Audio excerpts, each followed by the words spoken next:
Salut à tous, aujourd'hui on se retrouve pour une nouvelle vidéo et c'est moi qui vous la présente parce qu'on se retrouve dans mon endroit préféré de tous les temps, mon lit, qui va vous parler de l'organisation du sommeil dans un camping-car avec un bébé. Si tu te demandes comment faire dormir 4 éléphants dans une 2 chevaux, ou plutôt un camping-car, suis-moi, on va répondre à tes questions.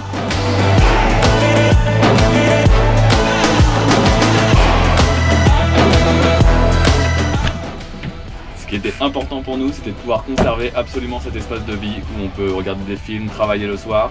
Si Capucine, notre enfant, notre bébé, il est couché, on n'est pas du tout impacté par cet espace. Donc il n'y avait que 2 modèles qui pouvaient nous convenir éventuellement dans les Hummer, parce qu'on voulait absolument un Hummer de ces années-là. Il y avait le modèle en U, mais ça nous gardait un petit peu, elle était vraiment près de nous dans l'espace de vie. Et il y a ce modèle-là où vraiment, elle est vraiment excentrée de nous et elle a sa petite chambre en quelque sorte. C'est parti! Et voilà, on se retrouve tout au fond du camping-car dans l'espace de Capucine. Donc dans l'espace de nuit de Capucine. Alors déjà Clément, à la base c'était quoi ça? C'était en fait une armoire complète où on a retiré les portes. Mais nous avons fait très attention de retirer les portes proprement et de faire l'installation propre, ce qui permettra le jour où on veut le revendre éventuellement de pouvoir tout retirer et de retransformer en armoire. Pour pas que nos vêtements y tombent, du coup Clément nous a mis des magnifiques petits filets. Et pour Capucine, pour cacher un petit peu son lit, il a fabriqué 2 petites portes avec des jolis petits cœurs. Alors, je vais vous montrer comment ça se passe l'organisation et l'installation du soir. Hop. On fait très attention parce que les portes sont fragiles. Il est vite arrivé de casser une porte par exemple. On tire là, il y a un espèce de petit bout de raccord de latte de matelas. Touc. Un petit matelas en mousse qu'on vient insérer comme ceci. Hop. Les matelas, on les a achetés sur Matelas pour tous. Vous indiquez vos dimensions, vous choisissez le type de mousse en fonction de si vous avez des meubles de jardin, un lit d'adulte, un lit d'enfant. Et... il est génial le site. Et voilà, très bien fait et vous recevez ça rapidement. Cette vidéo n'est pas sponsorisée. C'est vrai, c'est parce qu'on les aime beaucoup qu'on le dit. Du coup, il a mis un petit filet pour sécuriser. Hop, on l'attache. Le poids de ce petit raccord de mousse, il est soutenu grâce aux portes aussi, en plus des lattes. Ici, on a des petits crochets et un filet qui viennent sécuriser quand même. On ne sait jamais que Capucine, elle roule, elle bouge beaucoup dans son sommeil. Et ensuite, on installe tout le barda. Petite couette supplémentaire. Ça, c'est Tranquille Turtle. Vous connaissez? C'est génial. Ça fait le son de la mer et des vagues dans le ciel. Le duvet de Capucine. C'est un duvet qui date des années 90, c'était mon duvet. Pas mal, hein? Eh ben oui, quand même, on prête le duvet, maman. La veilleuse poussin. Hop, on la met là, comme ça, la nuit, quand Tranquille Turtle, elle s'arrête, il y a toujours de la lumière pour Capucine. Et alors, le clou du spectacle, Clément, montre-nous ta petite installation. Wouh! Attention, avec un variateur. Voilà, le lit en longueur il fait 1m10 qui représente son lit parapluie qui fait 1m15. Donc niveau espace c'est plutôt correct. Il y a d'autres gens, j'ai vu pour des enfants plus grands, ce qu'ils faisaient c'est qu'ils allaient encore plus loin. Ils cassaient vraiment la paroi. Alors là le camping-car vous ne pourrez plus jamais le remettre correctement. Mais vous pouvez casser la paroi pour faire un grand lit pour un enfant beaucoup plus grand.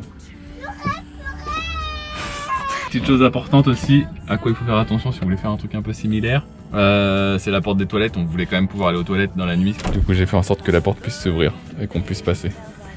Ce qui laisse un peu d'espace quand même. Je sais pas si on va entendre dire Marion qu'il y avait du bazar. Donc je vais vous montrer le dessous si vous voulez, pour voir comment j'ai fabriqué en dessous. L'envers du décor. Donc ce que j'ai fait, c'est qu'ici j'ai récupéré des vieilles lattes de lit. Donc j'ai mis 2 tasseaux, un de chaque côté. Et j'ai fixé juste des lattes de lit normales dessus. Et là ici entre les deux j'ai fixé des lattes pour pouvoir les pousser et les tirer. C'est pas ultra fluide parce que les lattes elles sont un peu tordues, elles étaient restées sous la pluie. Ici on peut retirer aussi. Le mur il est amovible. Voilà, et il y a quelques petits branchements. Et les tuyaux là, comme ça.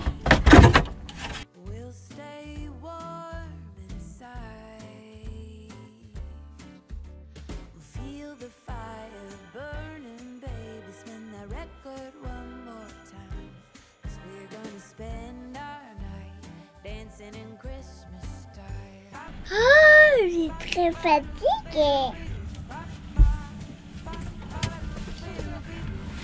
Bonne nuit.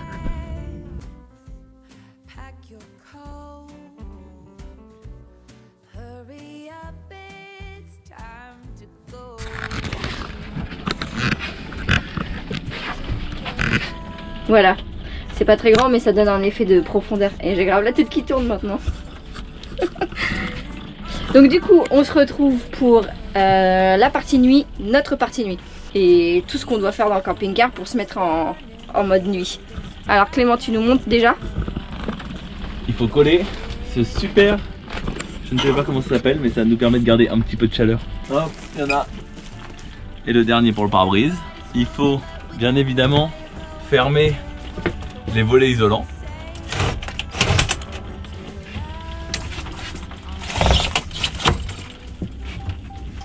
Il faut ensuite, donc il y en a un sur le pare-brise en théorie, hein, ouvrir ici avec le petit presse. Clic. Mais je clique. Et descendre la partie nuit. Et voilà, et là on peut dormir. Voilà, cette vidéo se termine ici.